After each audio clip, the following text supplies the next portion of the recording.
बिहार चुनाव को लेकर आरजेडी प्रदेश अध्यक्ष मंगनी लाल मंडल क्या कुछ सोच रहे हैं, उनकी क्या रणनीति है, ये जानने के लिए उनसे बात की है टीएनपी न्यूज की संवाददाता अंशु गोस्वामी ने। इस दौरान उन्होंने क्या कुछ कहा है, उनकी क्या कुछ रणनीति होने वाली है, आइए आपको सुनाते हैं। अभी हमारे साथ जुड़े हैं राजद के बिहार के अध्यक्ष मंगनी लाल मंडल जी। बहुत बहुत स्वागत है आपका। बहुत धन्यवाद जी। आप जिस तरीके से जदयू से बगावत करके आरजेडी में शामिल हुए, उसी तरीके का अभी बगावतीपन भी देखने को मिल रहा है टिकट को लेकर, जो ये घमासान दिख रहा है, इस पर क्या कहेंगे? बगावती स्थिति तो मैं नहीं देख रहा हूँ कहीं। नहीं, जिस तरीके से सार्वजनिक हुई, लोग हंगामा करते दिखे, अपने ही लोग, नाराजगी उनकी भी जाहिर होती दिखी सार्वजनिक जगहों पर।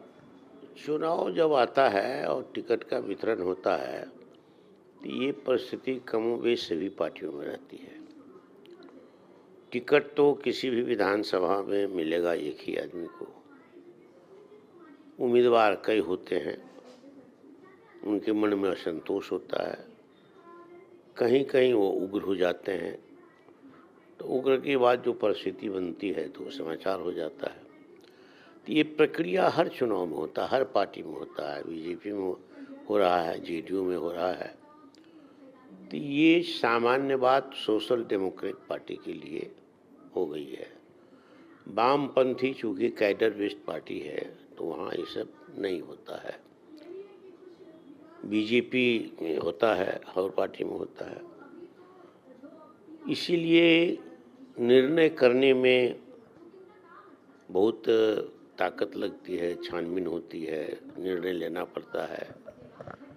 उसके बाद इस परिस्थिति को भी झेलना पड़ता है, हर बार करता है। अभी आज की बातें, जब से इस देश में लोकतंत्र आया है 52 से, तब से ये स्थिति है। इसलिए कोई नई बात नहीं है। जहाँ हमारे पार्टी के जो डेडिकेटेड कैंडिडेट हैं वो सुलझा लेंगे बात को, और नहीं तो पार्टी सुलझाएगी। ऐसी बात को हर बार सुलझाती है, इस बार भी सुलझा लेगी। जी। तो जिस तरीके से विपक्ष का जो आरोप है, सरे तौर पे कह रहे हैं चिराग पासवान ये बड़ा इल्ज़ाम लगाते हुए कि एनडीए में जो थी ये खींचातान, वो सुलझाने में वो कामयाब हो पाए, लेकिन तेजस्वी यादव इसमें असफल दिख रहे हैं, वो नहीं मनाने में कामयाब हो रहे हैं। जब वो अपने अंदर सुलह नहीं कर पा रहे हैं तो जनता के अगर बीच में जाएंगे, उनकी सरकार आएगी तो वो क्या सुलह कर पाएंगे? ये कभी संभव नहीं हो पाएगा। तेजस्वी यादव टारगेट इसीलिए कि तेजस्वी यादव की प्रबल संभावना है सरकार बनाने के लिए, इसीलिए वो बीजेपी का भी टारगेट में है, जेडीयू भी टारगेट तेजस्वी जी क्या केंद्र में वही है। तेजस्वी जी बात साफ हो गई इससे कि निशाना लगाने पर तेजस्वी यादव भी है, चाहे चिराग हो या कोई दूसरे लोग हो। तो तेजस्वी यादव के पास शक्ति है, इस बार संभावना है पूरी। कल नामांकन समाप्त हुआ है, उसकी अवधि सेकेंड फेज की। तो नामांकन के बाद कुछ जगह ये भी सूचना भी आई है, हमको आधिकारिक नहीं सूचना मिली है, लेकिन जो मीडिया से मिल रही है सूचना कि एक जगह हमारे उम्मीदवार का नामांकन रद्द हो गया है। अब किस वजह से हुआ, किस कारण से हुआ, टेक्निकल क्या मामला है, तो टेक्निकलिटी क्या है इलेक्शन रूल्स के लॉ के आधार पर, तो इसकी भी समीक्षा होगी। और बुझारत की बात, समझाने की बात, स्थिति को नियंत्रित करने की बात, तब प्रक्रिया शुरू हुई हर पार्टी में, हमारे यहाँ भी। तो बागी तेवर के लोग हर पार्टी में रहते हैं, लोकतंत्र है ये, तो लोकतंत्र में हर पार्टी में ये तेवर है, यहाँ भी एक आध जगह हो सकता है। जी, तो आप कानून के जानकार भी रहे हैं, आपका कर्पूरी ठाकुर से भी संबंध रहा है।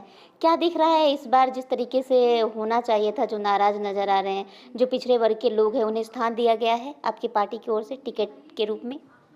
नहीं, हमारी पार्टी ने तो पिछड़े अति पिछड़े दलित को टिकट दिया है, किसी समुदाय को नाराज नहीं किया है, बल्कि यादवों का टिकट कटा कम हुआ है।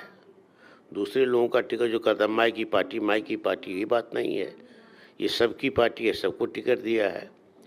तो ऐसी ये आरोप गलत है, लोग वैसे आरोप लगा रहे हैं हम पर, चूँकि हम केंद्र में हैं तो हम पर नारा आरोप लगा रहे हैं। जी, तो भागलपुर सीट पर जिस तरीके से जो सियासी ड्रामा जो देखने को मिल रहा है, जो सीट थी, उसे कहा जा रहा है कि कांग्रेस के जो थे उम्मीदवार उन्हें दे दिया गया है और ये कहीं न कहीं सेटिंग थी, बड़ा इल्ज़ाम लगाया जा रहा है विपक्ष के द्वारा कि ये संजय यादव का ही किया कराया है। तो इसीलिए टिकट जो है कांग्रेस के जो लोग थे उन्हें दे दिया गया। संजय यादव पर जो भी आरोप लगाए जा रहे हैं या तो मनगढ़ंत है या आक्रोश में व्यक्त किया हुआ ये कथन है। संजय यादव बहुत पॉलिटिकल आदमी है, समझदार है, पढ़ा लिखा है और बहुत ज्ञान है उनको और भौगोलिक दृष्टिकोण से भी सामाजिक संरचना जो समाज की है उसके दृष्टिकोण से भी बहुत समझदारी है। तो आरोप ये बिल्कुल मिथ्या है और मनगढ़ंत है, ऐसी बात नहीं है। तो ये ऐसा क्या हुआ कि आरजेडी के ही ये जो सलाहुद्दीन हसन का जो नामांकन रहा, फिर जुलूस में उन्हें ये भी लगा, ये आया मामला कि उनकी किडनैपिंग हो गई, फिर बाद में उनका टिकट ही कैंसिल कर दिया गया। इस पे तो कुछ तो होगा राज। लोकल स्तर पर बहुत सारी चीज़ों की जानकारी पार्टी को नहीं रहती है। अब जुलूस निकाला, कौन किस पर क्या कर दिया नहीं कर दिया वो स्थानीय मामला है। ये मामला प्रकाश में आएगा तो उसको डिसीजन पार्टी को टिकट देने के मामले में वो कोई मतलब नहीं है, कोई समझदारी नहीं है। लोकल जो ग्रुप होता है कि इसको मिलेगा तो हमको नहीं मिलेगा, इसको तो ये जो अहम है वो अहम कहीं उग्र हो जाता है तो इससे ही घटना अप्रिय घट जाती है। तो उसको भी देखेंगे, उसको भी शांत करेंगे हम लोग। अगर कोई इस तरह की बात है तो वो लोकतांत्रिक व्यवस्था में जहाँ ये है वहाँ होगा, हर पार्टी में होता है। जी, इस बार क्या लग रहा है कितनी सीटों पर जीत होगी आरजेडी की और महागठबंधन सरकार बनाने में क्या सफल हो पाएंगे? हम बिल्कुल आश्वस्त हैं और हमारा जो जनाधार रहा है इधर जिसमें बढ़ोतरी हुई है वो इंटैक्ट है, बल्कि चुनाव में और हम बढ़ेंगे और हमारी सरकार बनाएगी तेजस्वी प्रसाद यादव के नेतृत्व में।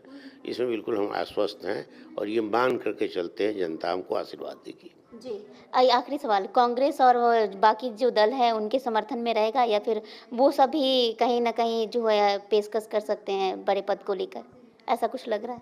नहीं, कुछ नहीं लग रहा है हमको। हम एक हैं, एक रहेंगे, एक होकर चुनाव लड़ेंगे। महागठबंधन एक है, मजबूत है और हम सबकी जीत चाहते हैं। आरजेडी के साथ साथ महागठबंधन के जितने दल हैं सबकी जीत चाहते हैं और सबकी जीत होगी क्योंकि जनाधार सबकी एक है। जी, बहुत बहुत शुक्रिया आपका टीएनपी न्यूज़ से बात करने के लिए। तो ये थे हमारे साथ मंगनी लाल मंडल जो कि आरजेडी के बिहार प्रदेश अध्यक्ष है। इन्होंने जिस तरीके से आरोप लगाया जा रहा है टिकट को लेकर और जो कहा जा रहा है कि जो कांग्रेस के जो उम्मीदवार थे उन्हें दे दिया गया है सीट भागलपुर की अगर बात करें, और बाकी जो भी राजनीतिक आरोप है सरकार बनाने की और विपक्ष के जो हमलावर हैं उन तमाम मुद्दों पर इन्होंने खुलकर बातचीत की। कैमरा पर्सन ब्रह्म कुमार के साथ अंशु गोस्वामी, पटना, टीएनपी न्यूज।